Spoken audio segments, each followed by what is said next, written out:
So, welcome to Northern Powerhouses, our business success stories series of interviews, where we discuss with local business leaders their backgrounds, their successes, their challenges, and what's really driving them forwards. And this morning, I'm delighted to have with us Jeff Clark, who's founder and creative director at Art of Protest. So, firstly, Jeff, thank you for spending a little bit of time with us. And if you could introduce yourself, Art of Protest, what you do, how you help people, that would be wonderful. Sure. Thank you for having me on, Chris. Appreciate Very that. well. It's always a pleasure to come on and meet new people and talk a little bit about what we do and how we do it. Brilliant. So my name's Jeff Clark, creative director of Art of Protest, which is a creative-led group of artists and project managers loosely and production specialists.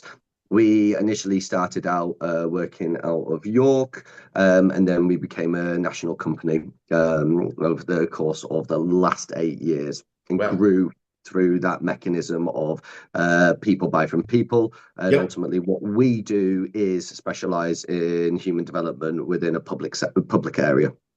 Right. Um, so a little bit about our protest is made up of three components. One is education, and effectively it's called the creative learning, Yep. which has different mechanisms how we teach. So we don't always agree with that the academic route is right for everyone. And the bit Yep. about me that makes that make sense is that I'm severely dyslexic and have ADHD. I was expelled from school, so I didn't fall inside the normal mechanisms. Yep. Or I went on to education in later life. And so basically what I did then was I sort of found my way through photography and different arts programs and then went into business and then running different systems.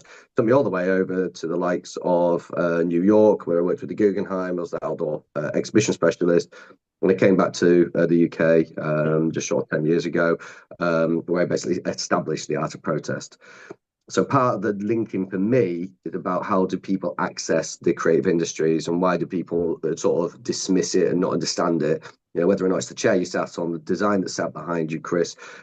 Someone spent time designing it, t-shirts, whatever it is. Yep.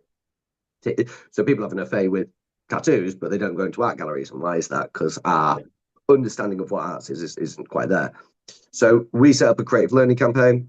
That's part of the process of which you're going to teach and their workshops, and they do all ages and all capacities. And Yep. part of that also spins off is a street art academy. Yes. Then our middle column, which is everything which is about placemaking, so the art of place. So what does that mean to anybody in particular? Well, if you've been to the seaside, you've seen the sea, that is something going on in the place. And then suddenly you fill it full of chip shops and different things that go on with it. What makes one different to the next? It could Right. be the art, it could be the infrastructure, it could be the architecture, it could just be the visitor experience that they take you through.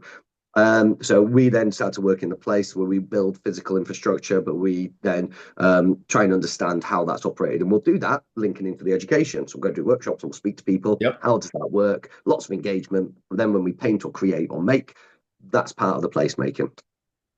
The next step on the third column along there is the agency end of it. So once someone makes a place and they've done the education, how do we then get people to come and then navigate their way through it? And then how do we broadcast it out to the wider world? So that has then the design concept and how we then put that together. Yep. So we're a very unique Yeah. business because there aren't many people that do that. If anybody does do it, but we're fully vertically integrated, so we can take it right from the bottom to the top and vice versa. So we can have, if a council comes in and goes, listen, we want a top-down approach and we want to rock all these things in, we'll make sure we're speaking to people on the ground. At the same time, for the communities, like we're not being heard by our sort of sector leaders, whatever it be, in culture education. How do we penetrate them? They can bring us in, and we'll be the A team that comes in and helps that get into place. So it's quite a unique place where we operate as the boundary in the area in the middle, and we make things happen. So we don't go, well, we're just constantly going to pass it on to someone else. We go, we actually do it. And so Yeah. that's what we're in. We're into making shit happen. Excuse my language. Love it. No, don't worry about that at all. So, just to sort of put it into context and help me and help anyone that might be Yep. watching, what would make a great client or type of client? Pete's got three pillars. It might be different. What Solid sort of question. people would? It's a really solid question, Chris, because what is a good client in general? And I think that every person's one is different. Now, for the most, in the easiest part is the one that pays you on time and understands your timelines, isn't it? Because someone who Absolutely. has the unrealistic dream of, oh, can I have a Mercedes, please? But I've got the money for a beaten up old coach wagon. It's not going to be the same delivery. Yes. I think the ones who have realistic visions now, if you have people that would be listening to this or that understand both public and private sector clients, and they have different areas. Now, for the most part, the good ones are the ones who want to listen, Yep. not just want to tell you what they want. Because if they Yep. understand you, they'll be able to get the most out of you. 100%. And it's the same way that I will, if I want to get the most out of people. So, our job is to go in and make friends and be kind, but understand the boundaries, just like with a parent is, Yeah. I'm not my daughter's friend, I'm a dad. But Yeah. at the same time that's because there's a boundary. I can be the best and funniest dad in the world, but at the same time, if I'm a client, I want to make sure that they're well looked after, like a family member, but there's a boundary there. Yeah. And that works both ways. So, when someone says, I'm just available all the time, every day, and my client can be anybody, well, you haven't really narrowed it down. And I actually No, think no. there's a little sort of naivety then on both areas if you're doing that. So what makes a good client in a direct answer, I would say it's somebody who can understand your business, your needs, and someone who has the ability to articulate what their business and their needs are too in a much stronger way. Yes. So there would be my answers. So when we work with bids, if you're familiar with them and how they Yeah. operate, they are effectively private and public sector squashed together and Yeah. a really good partnership. We work really well with them up and down the country because they've got some fluidity about how they operate. They can operate quite commercially savvy, write bids, etc.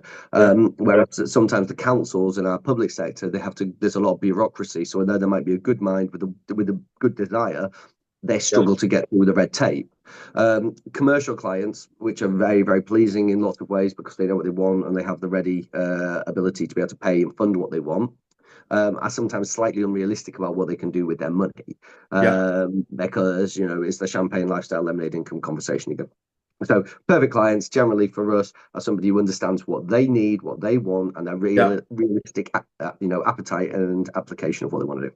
Perfect. And sort of sectors. I'm hearing sort of local authorities. I'm hearing the Mhm. big ID, that combination. I'm Mhm. guessing construction company that large. I just keen to know what sort of types of sectors that you operate in.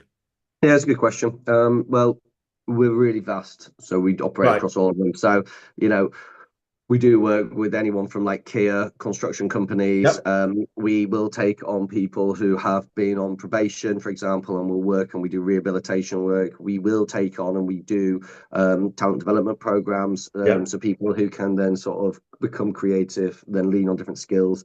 It's all very well and good if you can put in a boiler, but at the same time, is how do you express yourself as a human being? And that's what we do. We work on mental health and details about that.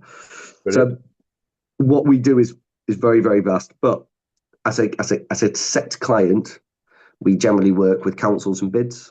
Yeah. And commercially, we also then work directly with independent businesses. We work with schools and education Yep. facilities. So really vast.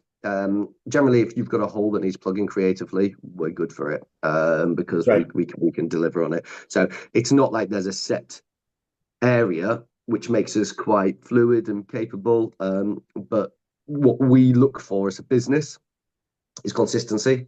So Yeah. what we don't, obviously, most businesses that have any appetite to grow, if it's not a one-man operator, always come to a cliff edge. That bit where marketing comes before one. How do you put one foot in front of the other? Where Yeah. I've got enough big clients here to feed me, but then obviously they don't need things all the time. So then how does that not fall off? How do you market? How do you do that correctly? So it's having enough of the smaller and commercial clients and the larger public sector ones for us. Brilliant. Brilliant. So if we look backwards for a little while and ask you a little bit about your background, how you got into business and why this particular one for you. Mhm. Um, Again, really solid question, Chris. And why is it the one for me? Why is any industry? How do we not accidentally fall through life? For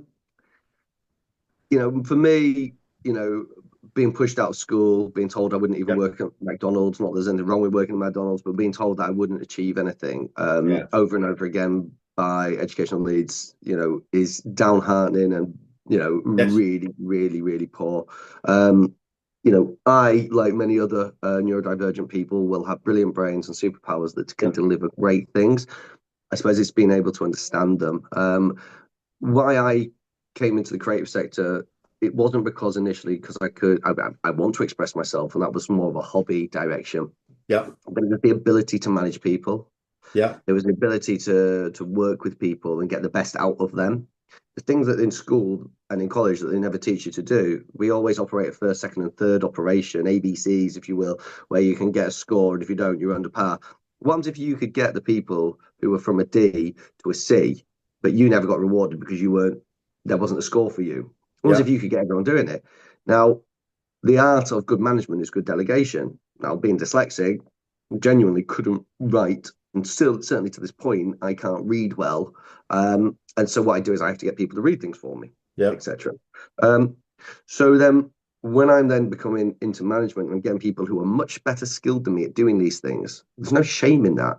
But actually, to run a good business, it's the art of good delegation. But I just had lots of practice quite early on. So then, the fact is, I'm in creative sector, but if I wasn't, I Yeah. still think those skill sets would be universally transferred.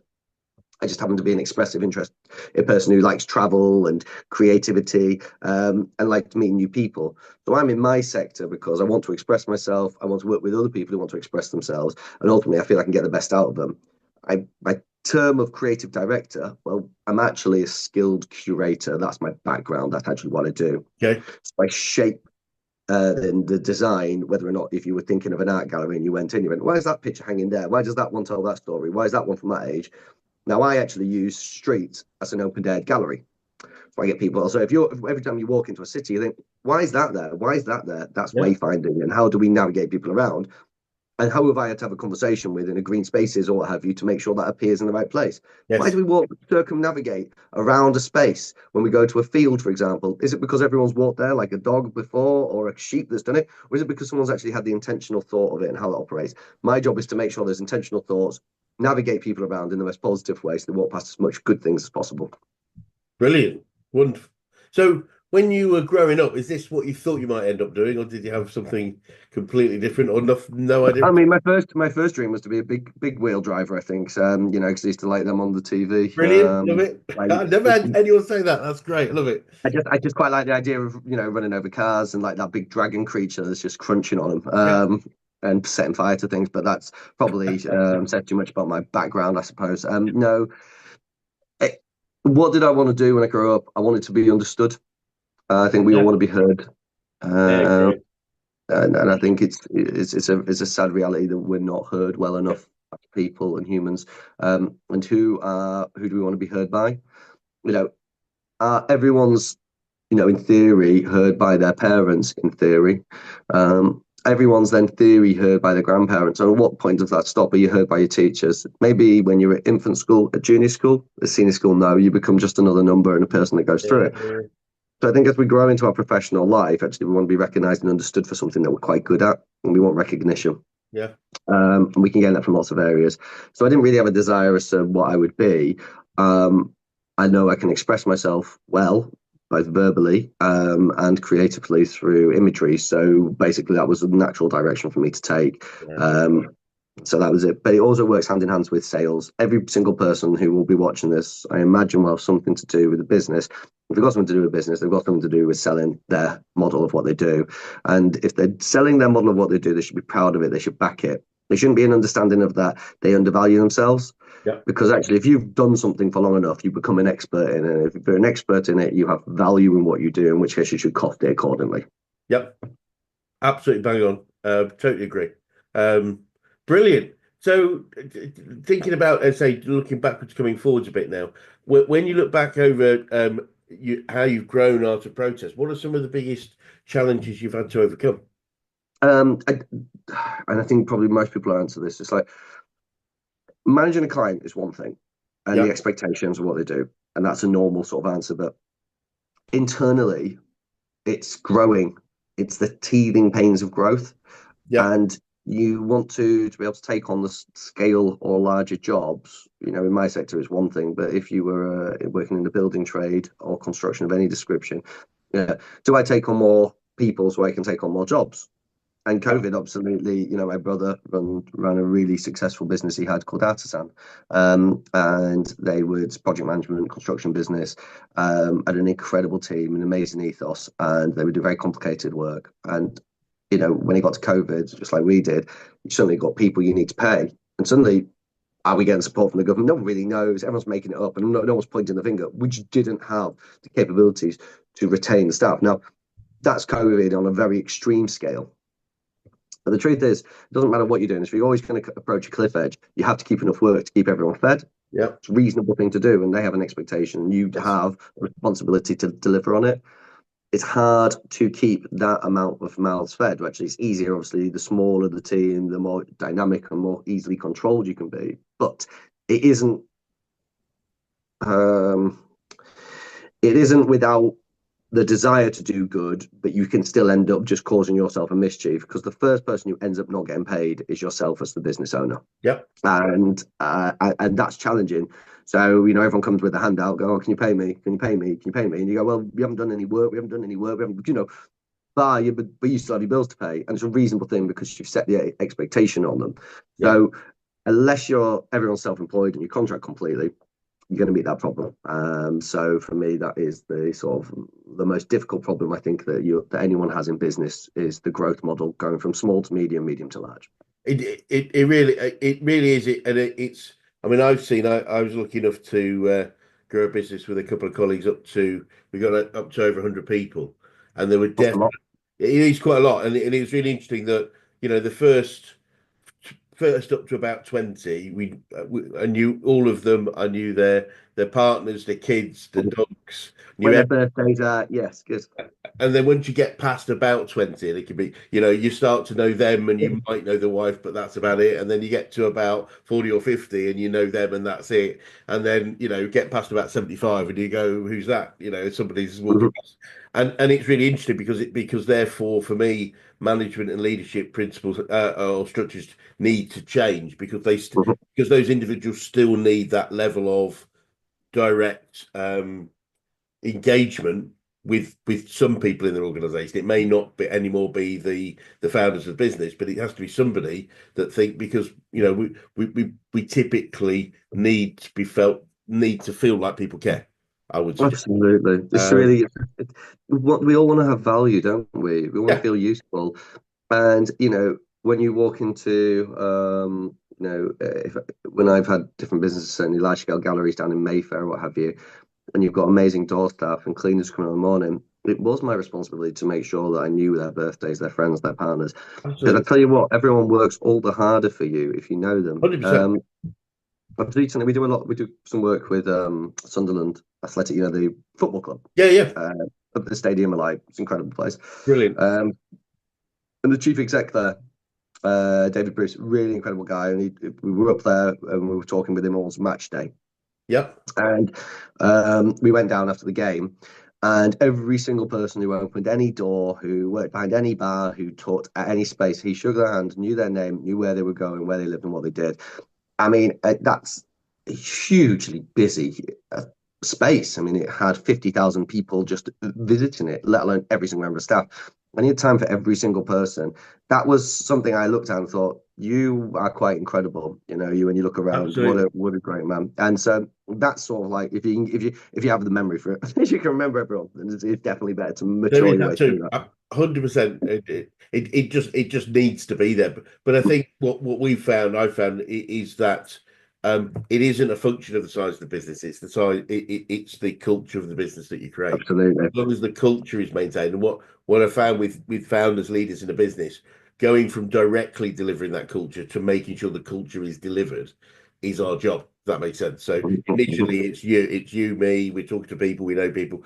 Ultimately, although hopefully we'll still maintain relationships with many of them, as long as they feel that they're part of this team and they're in the culture. I think that's Well, really that's your area, isn't it, Chris? Where you've got to coach your team leaders, management, and your staff accordingly to make sure they enact your vision for the business, and the culture absolutely. then is the paramount to it. I think a lot. I mean, I find a lot of people. We come on to talk about growth and growing, but a lot of people fear getting too big because they think the culture will change. And the thing I say to people, no, the culture doesn't change. Your job becomes to make sure the culture exists. And if you keep the culture the same, then you can grow to any size. And there's some really great examples of very large businesses with amazing cultures, and where people actively want to go and work because of the culture, and therefore it doesn't. Size isn't a barrier to that, but it is. It is harder. We've got to work It's harder. harder, it's more expensive to maintain, but 100%. ultimately, if you have the standards, then that's exactly what you do. The, Absolutely. People think that cutting costs is the quickest way to make money. It's not. It's Yeah. to stop losing your staff because you don't have a good culture. You're like retaining your staff and training people is a much better way than constantly hiring and firing. Yeah, and especially in I would suggest in a post-COVID era where people have COVID and lockdown made people think I think a lot more about what was important to them in life, and therefore they want to be part of an organisation that matches some of their principles. And I often say to people, right, Ashton, do you have a client retention budget? Do you have a client delight budget? Do you have a budget for keeping clients happy? Yes. Well, we should have a similar budget for keeping our teams happy. I mean, I don't mean I don't mean yes, they're there to do the job. We're going to pay them. That's paying them is the initial client retention strategy. But it's also doing things that make people feel they belong. Because if they feel Hmm. they belong, they're there for the long term. I think you've just got to make sure that people feel welcomed and Yes. loved and that they actually have value. And it's not hard to ring up somebody and tell them, thank you for your work today. This is what I acknowledge that you've done.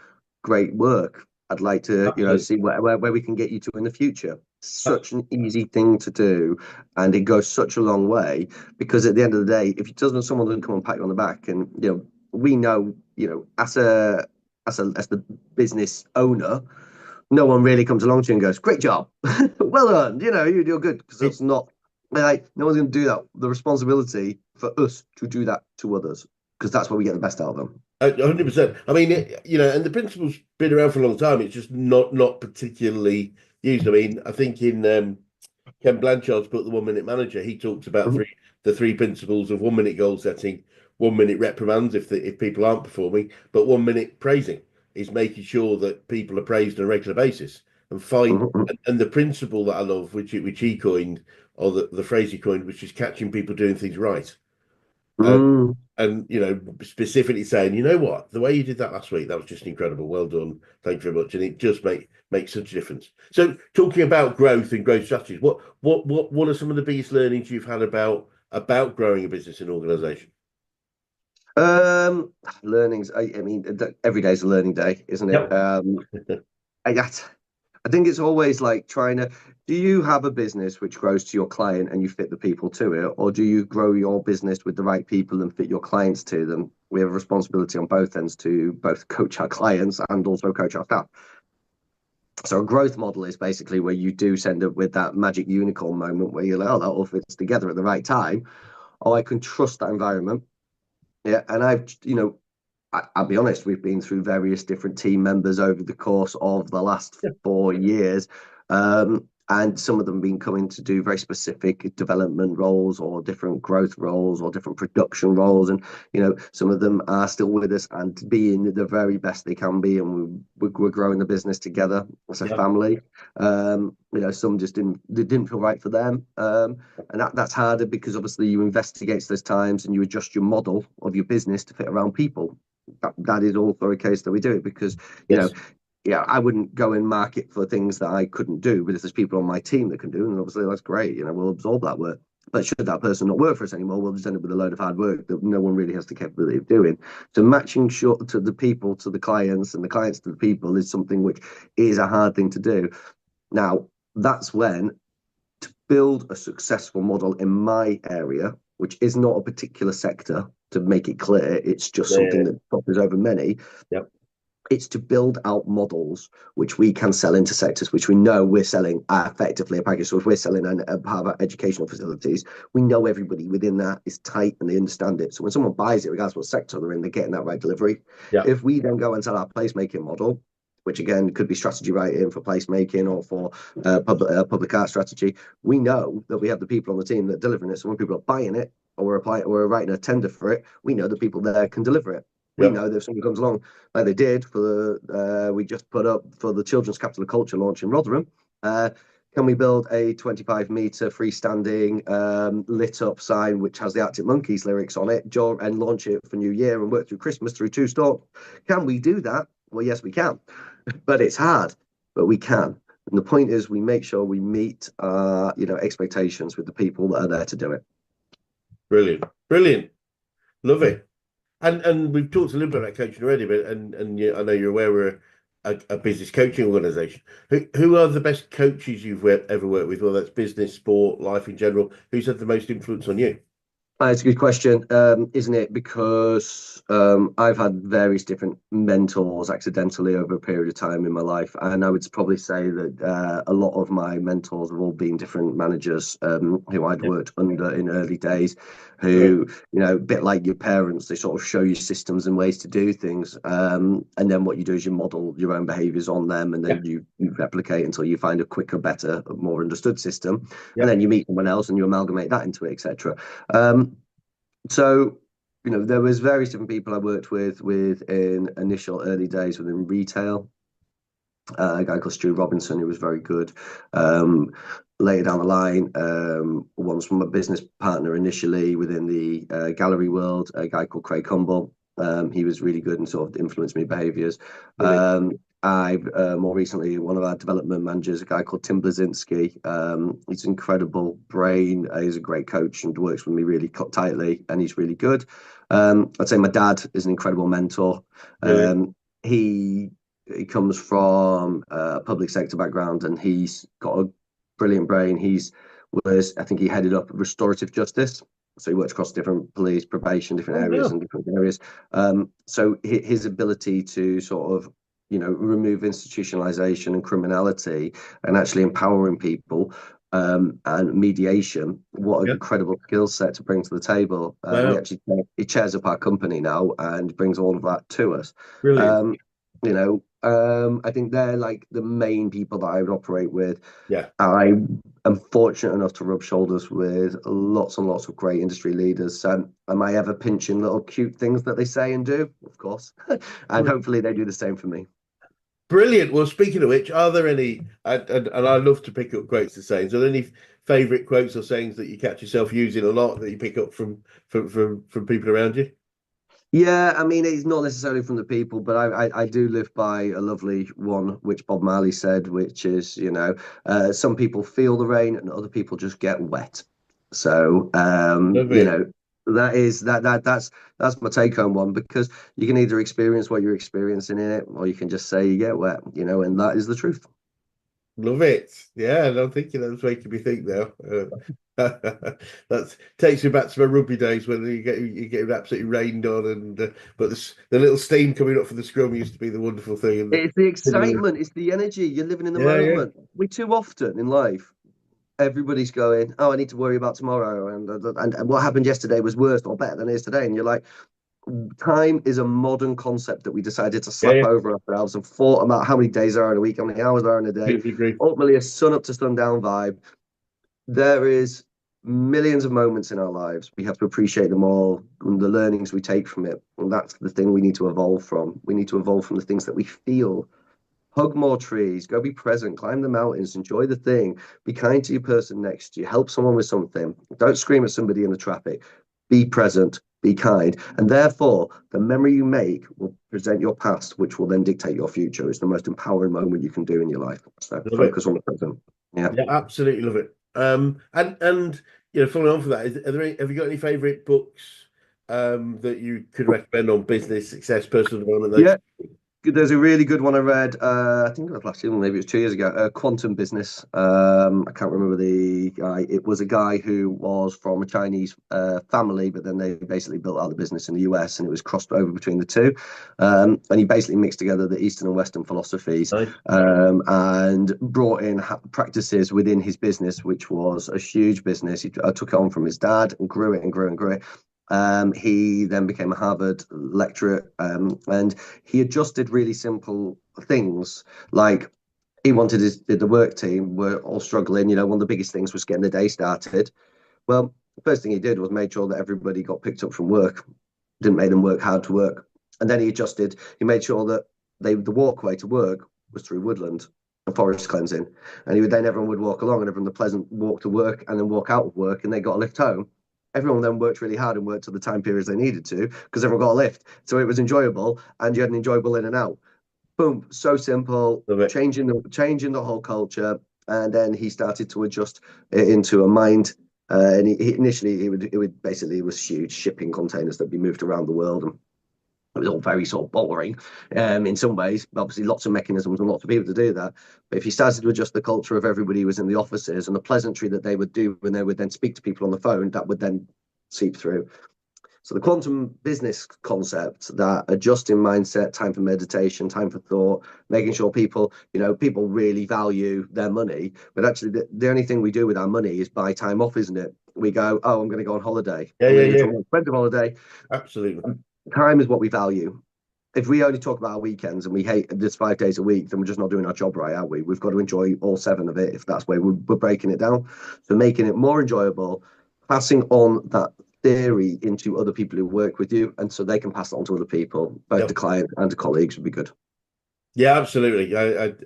We do a lot of work with aligning the goals of a business to the goals of its owners, typically because we work with owner managed businesses, and most of the goals people set for themselves um, don't require a huge amount of money. It's more about the time in and out of the business. It's those sorts of things, and they typically are a lot to do with experiences of traveling or achieving some goals or learning to do something like Yeah, play an instrument, and it is, yeah, and that's been consistent for 20 odd years that I've been doing this. It's not something new.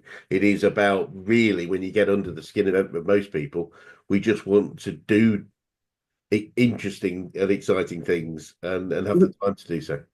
isn't it interesting, Chris, that happiness is so underrated, and it's such a stupid thing. Happiness is underrated Well, because yeah, we just end up in a world where everyone's just like, I want to be valued for my time. You should be. If I could give you all of the money against the value you think you're worth, but you're unhappy, would you rather be less money and happy? That's your choice. And if you then put that in front of someone and they chose to be miserable and more money, we know who we're dealing with, in which case then you get them to chase the pound if that is the operational detail. That's your life. it's not. I mean, ultimately, it's not true. That it's just that we believe money gives us something else. A friend of mine, a guy called Richard Wilkins, he talks about the fact that all everybody wants is actually a feeling. Yeah.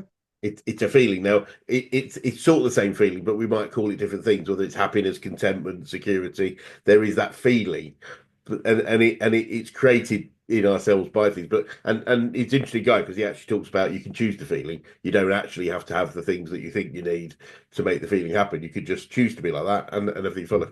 So no, interesting, and I think about learning. What would you say you've learned about yourself so far, Jeff? Oh, certainly in the last few years, I think I've learned how to be a lot more tolerant. Right. Um, I think that, feisty, fast reactions, which are probably the reason I get into the trouble and get out of it, um, are useful. But, tolerance, kindness, resolve, understanding, to slow something down, to meditate it away, not to react as fast. COVID and that period of time, that 2 years, my business was on a lovely trajectory and we were doing good things and we were expanding.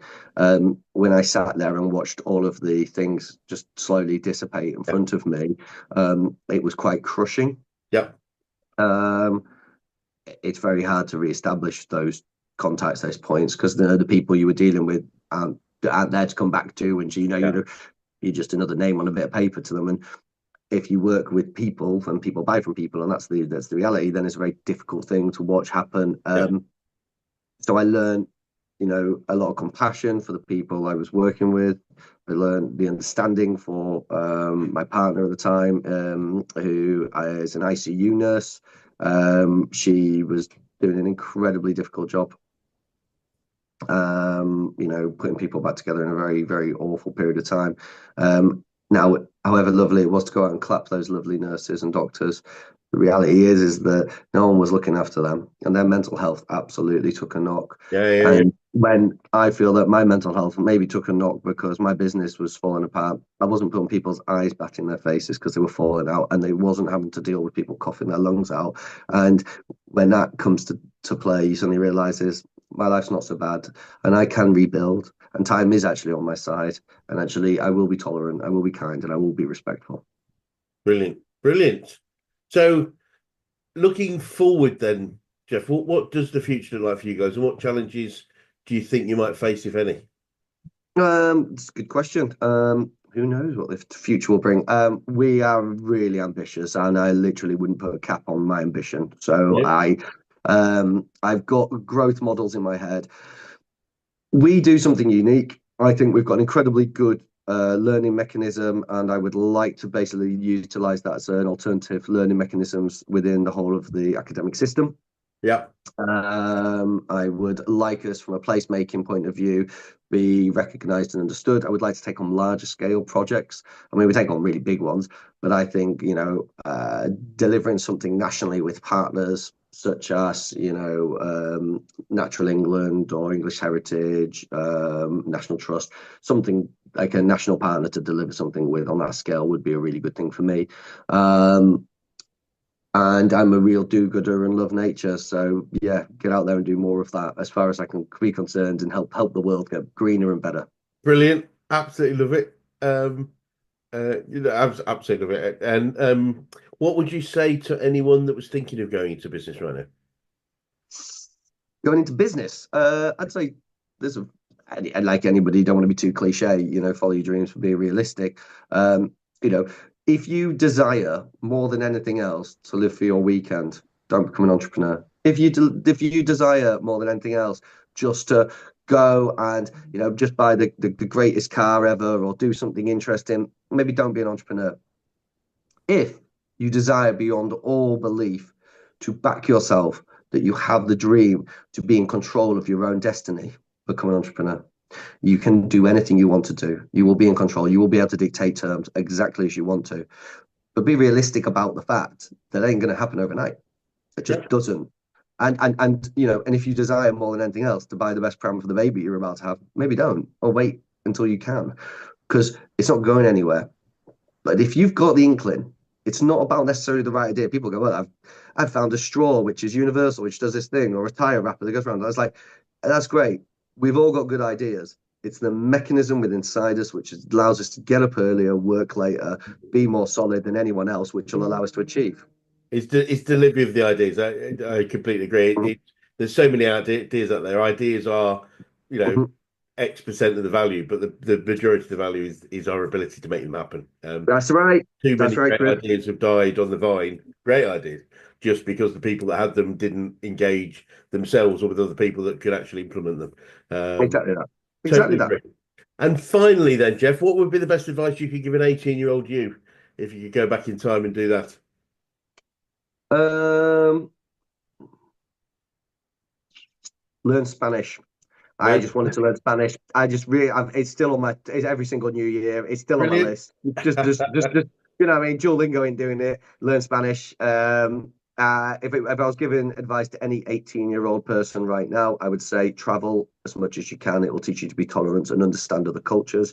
Um, Expand your vision. Eat more adventurous food.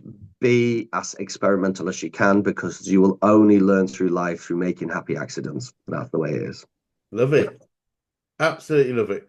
Well, Jeff, been fascinating talking to you today. So thank you so much for your time. And for anyone, before we finish, anyone that might be interested in contacting you or Art of Protest, what would be the best way to do that? Yeah, either jump onto the website and get in through the contact page, or you are most welcome to write an email to us. It's info.aopprojects@gmail.com. And you just get in touch with us that way, or via our Instagram, our Facebook, our LinkedIn. Someone on the team will pick it up. If you want to hear more about us, we always want new people. We always want to speak to different businesses out there and see where collaboration is possible, Brilliant. and let's make the world better together. Perfect. So again, once again, thank you so much for your time, and it'd be good to swing by another 6 to 12 months and just see what the next stage of development is. Let's do it. Let's do Let's it. do Let's it. talk, Chris.